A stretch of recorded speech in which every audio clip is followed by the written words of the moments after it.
In the Wild West, whoever owned the saloon controlled the town's cash flow.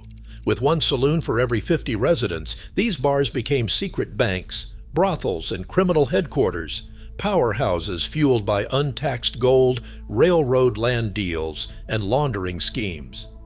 This is the unseen financial engine that outgunned lawmen and shaped entire regions. So why were the real battles for power fought inside rather than out on the dusty streets?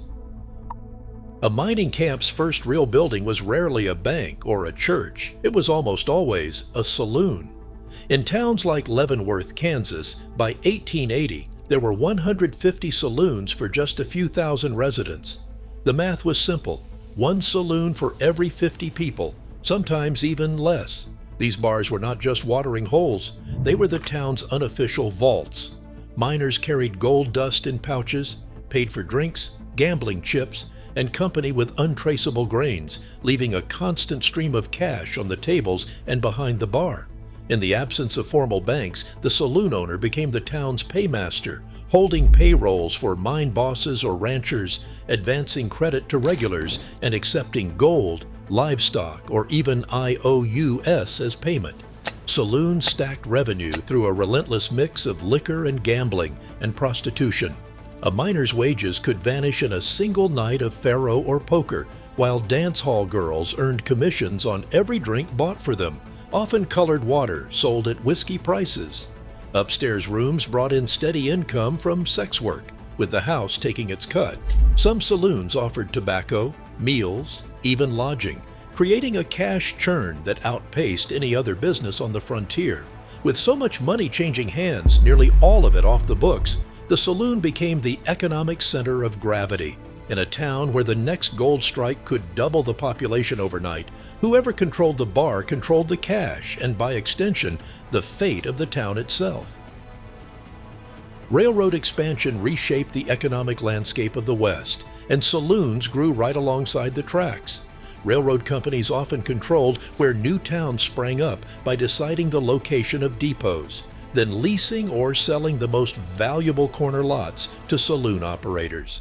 These deals weren't just about rent. They gave the railroad steady foot traffic for their passenger and freight business, while saloon owners gained access to a constant flow of cash-rich customers. In some cases, breweries entered the picture through the tied house system, offering loans or exclusive supply contracts to saloon keepers who agreed to sell only their brand. By the 1880s, major breweries like Schlitz were building their own saloons to anchor their products in boomtowns, blurring the line between manufacturer and retailer. Behind the bar, money moved in ways that left little trace. Saloons operated on a cash basis, with chips and markers circulating among gamblers. House credit and stage losses at tables allowed owners to disguise profits, funneling untaxed cash through ghost payrolls or fake supplier invoices. Silent partnerships flourished. A railroad land agent or brewery investor might take a hidden share of the profits, using the saloon as a front to launder money from cattle rustling, mining fraud, or protection rackets. The scale of these networks meant that a single saloon's off-the-books revenue could ripple through a region, fueling both local government budgets and the private fortunes of railroad barons and criminal bosses. In these power networks, the saloon was never just a local business. It was a node in a much larger web of influence and control. When Al Swearengen arrived in Deadwood in early 1877, he wasted no time turning vice into a business model. The Gem Theater, his flagship operation, opened its doors that spring as a saloon, gambling hall, and brothel rolled into one. Liquor flowed at the bar while faro and poker tables filled the main room, each game feeding a steady house cut, sometimes as much as a quarter of every pot, always in cash. Upstairs, Swearengen kept 19 private boxes and a wine room, where women, many lured by false promises of honest work, were forced into sex work and debt. The Gem's earnings dwarfed local wages, pulling in up to $10,000 on a good night, while a miner might bring home just $5 a day. Swearengen ruled through intimidation, backing up his rules with hired muscle and bribes to city officials. When fire gutted Deadwood in September 1879, The gym was rebuilt larger and grander within weeks, its new high-ceilinged halls signaling that Swearengen's grip on the town's underground economy was only tightening. No law, no rival could touch the gym's profits, at least not yet. On the afternoon of August 2, 1876, the crowded air inside Nuttall and Mann's Number 10 Saloon in Deadwood crackled with the usual mix of gold dust, whiskey, and tension. At a poker table near the back, James Butler Wild Bill Hickok played his hand with his back to the door, a rare slip for a man known to never drop his guard.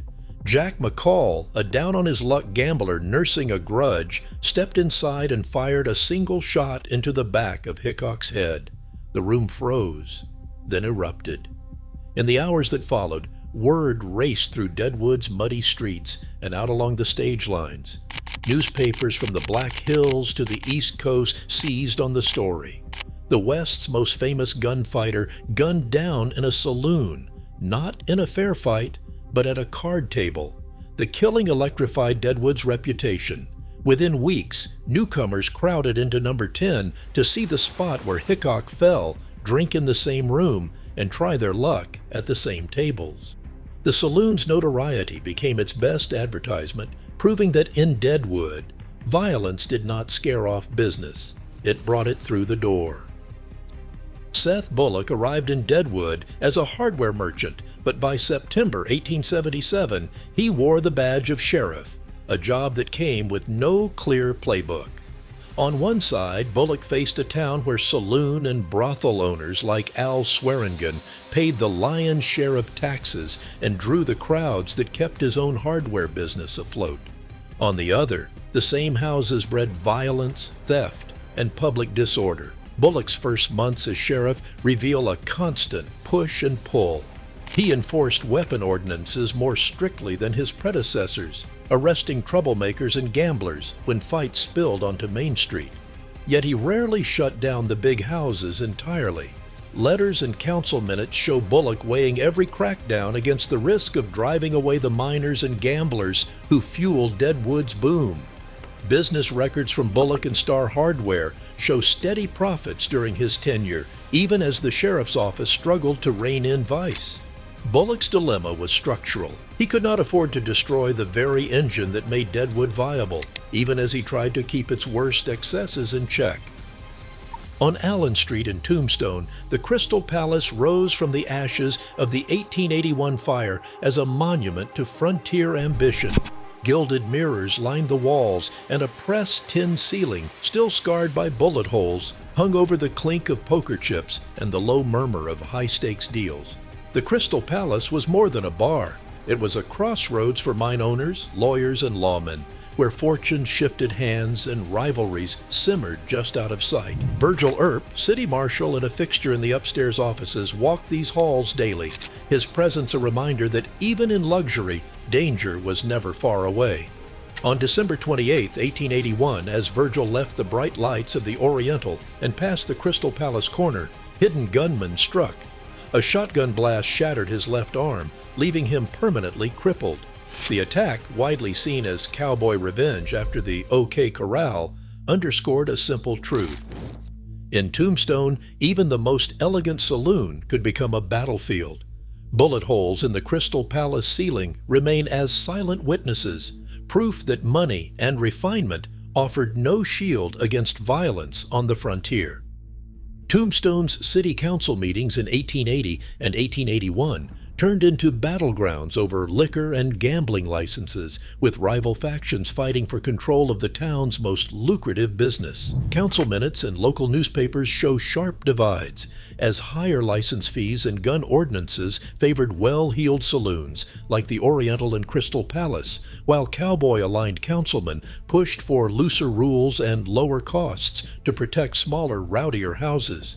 Wyatt Earp's role was anything but neutral. Beyond his badge, he held a stake in the Oriental's gambling concession, pocketing a share of the Faro Bank profits. That financial interest put him at the heart of every licensing debate, pressing for ordinances that would keep violence in check and make the Oriental more attractive to deep-pocketed gamblers and investors. The Tombstone epitaph labeled the Oriental a slaughterhouse, warning that faro, whiskey, and bad women would ruin anyone who stayed too long. Yet with Wyatt's steady hand at the tables and his influence in city politics, the Oriental thrived while rivals struggled under new regulations. In Tombstone, law and profit walked hand in hand, sometimes enforced by a sheriff's star, sometimes by the silent weight of a gambling ledger. Every modern boomtown still wrestles with who controls the cash and whose rules take hold. The echoes of frontier saloons, where profit blurred into power, remain in today's shadow economies. True authority still hinges on who owns the room and who dares to challenge it. What do you think?